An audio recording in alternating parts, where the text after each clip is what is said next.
So look guys, I'm aware that physical media is dying. It's heartbreaking. I mean, as a gamer, I grew up with physical media my entire life, but it doesn't take a genius to realize it's on the way out. I mean, all it really takes is a trip to your local Best Buy or Walmart, one of these locations that used to be rife with physical media, seeing all kinds of movies, Blu-rays, 4K Blu-rays, video games everywhere. Seeing the empty shelves now tells you it's a sign of things to come. But that doesn't mean I'm ready for it yet, so it concerns me when companies start releasing consoles to the public where there is really no option for physical media, and we've seen that more and more over the years.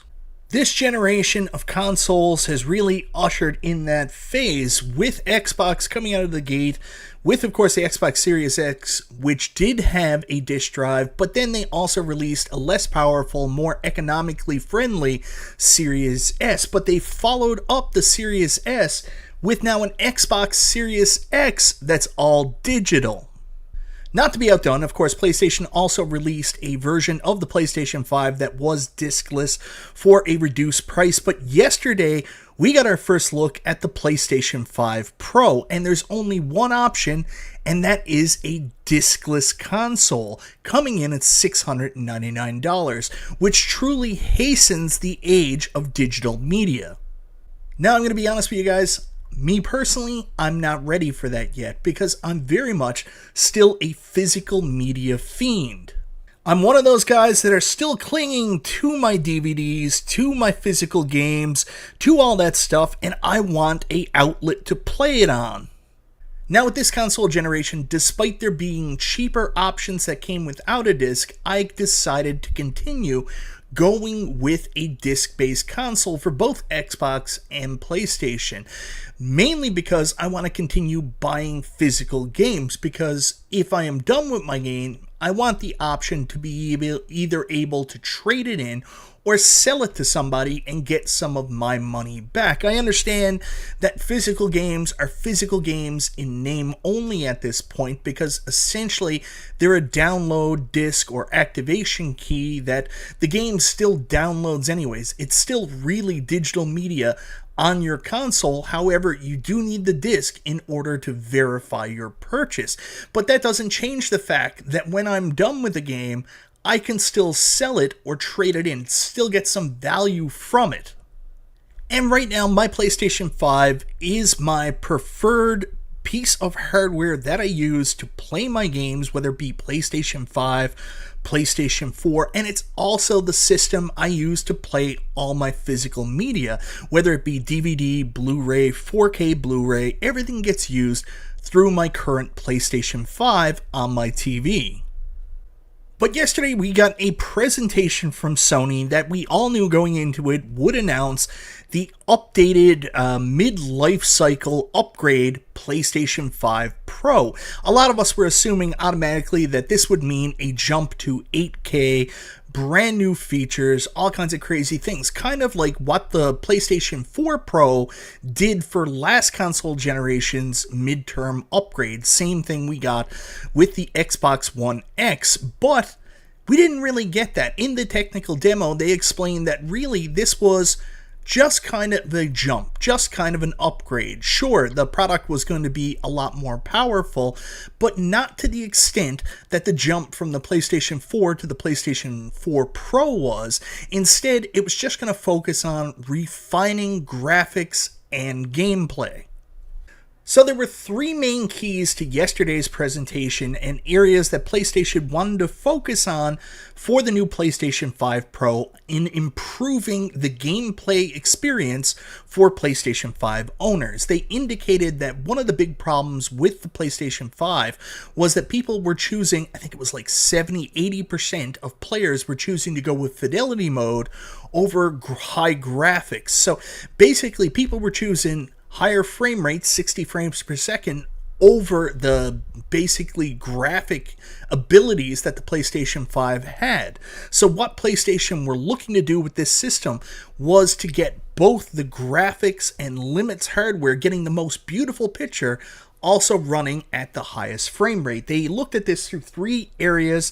The PlayStation 5 Pro has an upgraded GPU that has a 67% more compute units than the current PS5, 28% faster memory. This enables up to 45 faster rendering for gameplay, making the experience much smoother. They also wanted to add advanced ray tracing, more powerful ray tracing that provides more dynamic reflection and refraction of light. This allows the rays to be cast at double and at times triple the speeds of current PS5 console. And then last but not least, AI, because AI is something we should totally trust, right? No one here has ever watched Terminator 2. We're also introducing PlayStation Spectral Super Resolution, an AI-driven upscaling that uses a machine learning-based technology to provide super sharp image clarity by adding an extraordinary amount of detail. So even though the upgrade wasn't as drastic as what we got from the PS4 to the PS4 Pro, I was still geeking out watching this. It doesn't take much to make me excited. I was all in on this console. I was like, wait a minute, you're telling me that I can have these graphics at so many frames per second? I'm definitely all in. I'm going to be picking up this console because I want these improvements. I want the best looking picture on my screen at the highest frame rate. That sounds like something I'm completely all in on. So all this stuff sounded fantastic to me. I was looking forward to upgrading to the PS4 Pro. I was all in right off the gate. Even when the price dropped, $6.99 US, so probably going to be $8.99 Canadian or $9.50 Canadian if they go right to the actual conversion, I was still like, yeah, I'm going to do this. I'll just trade in my PlayStation 5. I even talked to my wife about it. I was like, I want this update. This looks like it's going to be awesome. Good job, PlayStation. That is, until I found out afterwards, when I read this statement right here, PS5 Pro is available as a discless console with the option to purchase the currently available disc drive for PS5 separately. Now, I started getting really upset here because I had never looked into the PS5 disc drive. I don't want to buy a PS5 disc drive separately. I mean, it's already going to be $899 to get this console. Then I have a library of games for, all physical, that you're telling me I can't play on this new PlayStation 5 Pro out of the box. Then on top of that, I also lose access to all my physical media, my DVDs, my Blu-rays, everything I enjoy currently through my PS5 goes out the door. But then I also read some other stuff that made me think maybe it's still worth it. Other enhancements include PS5 Pro Game Boost, which can apply to more than 8,500 backwards compatible PS4 games. As long as you have them in digital media, right? Because all my physical media PS4 games won't play on it unless I buy the included disc drive. This feature may stabilize or improve the performance of supported PS4 and PS5 5 games. Enhanced image quality for PS4 games is also available to improve the resolution on select PS4 games. With the latest wireless technology, Wi-Fi 7, I live in Canada, so I don't know if my Wi-Fi is so terrible. And 8K gaming. So 8K gaming will be supported, but they didn't really talk a lot about that, so who knows how well that'll run and at what frame rate, right? But, these extra features also give me pause to think maybe I do need to get a PlayStation 5 Pro. So then I checked out the availability of the disc drives for the PlayStation 5 Digital Edition console, and it turns out it's an extra $100, so that $899 now jumps up to $999, $1,000 Canadian, to upgrade to this console. But one thing I do like about it is I was concerned this would be a lot like the Xbox 360 hard drive disc player. I don't know if you remember that when there was HD DVD, they had this separate unit that just kind of plugged into the console and sat as a separate entity. I was concerned the disc drive would be like that, but this is actually like a disc drive that you can plug into your console that makes it look completely normal for an additional $100. So, I mean, on these images right here, where it just plugs right in and looks like it fits the console normally, that's something I can get down and be behind. So, yeah, if I can pick up a PlayStation 5 Pro with an additional disc drive, not lose the same functionality of my PlayStation 5 that I have now, I might be back in. This is something I'm kind of interested in. I don't like that they're not selling it with an included disk drive or as an option, especially for that friggin' price.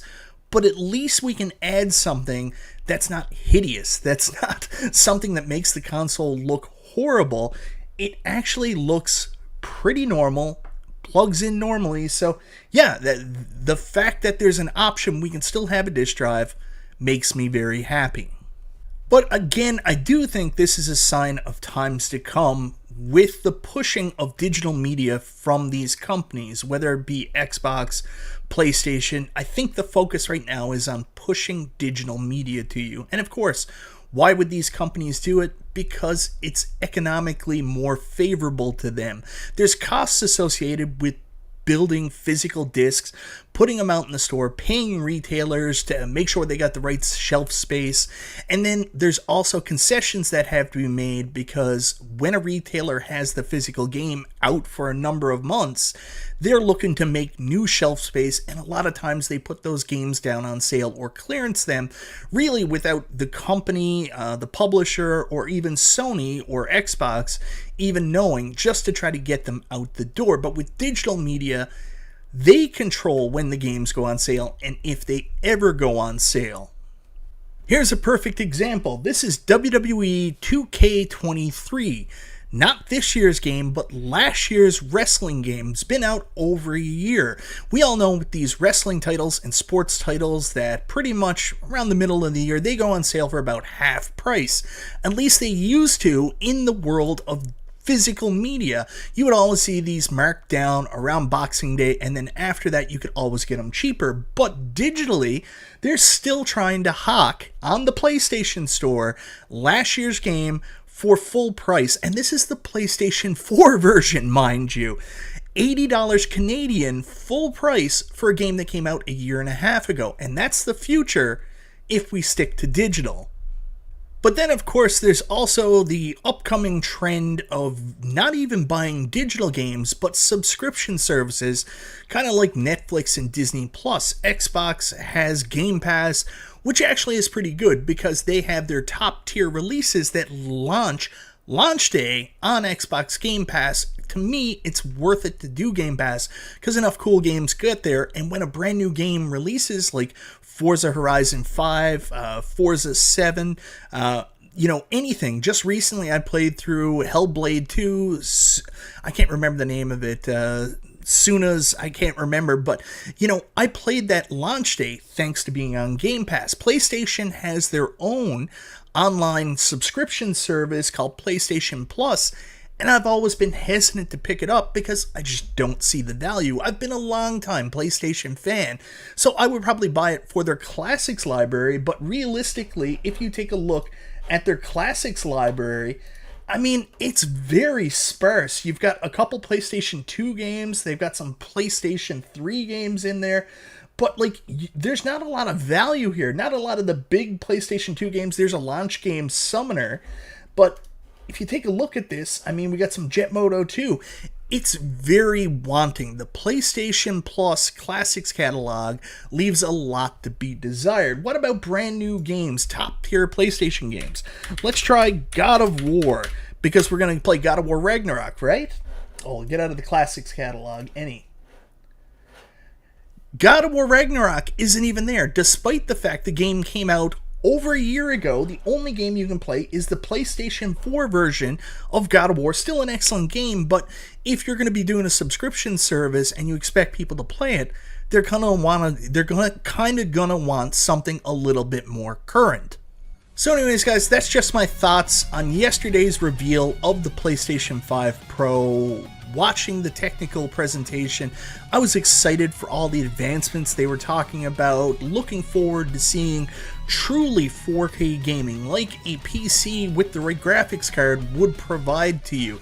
Being able to see beautiful games with the images and graphics the actual developers intended, but at the appropriate frame rates, 60 frames per second, if not even higher. So that made me very happy. I was looking forward to upgrade. Of course, when the price came up, the price felt a little restrictive, but the big thing for me was the fact that a disk drive wasn't included. So I mean, there's already a barrier to entry with this. With me being a big PlayStation 5 physical game owner, I wasn't going to be able to bring those games forward.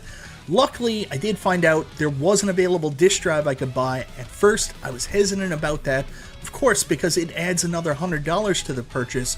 But seeing the fact that this is not going to be some tumor sitting off to the side or some monstrosity, the fact you can actually install it on the PlayStation 5 Pro and make it look like one altogether console, that made me feel a little bit better about it. So am I going to be upgrading to the PlayStation 5 Pro? I don't know. I like a lot of the things it does. I like a lot of the things it promises, but man, it's honestly, this shift towards digital only gaming, it turns me off a little bit, and it makes me not want to buy this. Even though I can buy a disk drive and add it, I think I'm going to hold off for now. It's probably going to be super hard to get anyways, so it is what it is, but I think my answer on the PlayStation 5 Pro, I like the idea of it, I don't like the execution. And video game developers, man, make sure there's a physical disk drive on that. Digital media isn't the only option right now.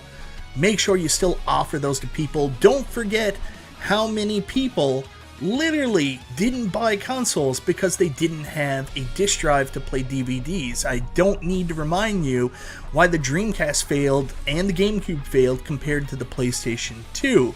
I don't need to remind you why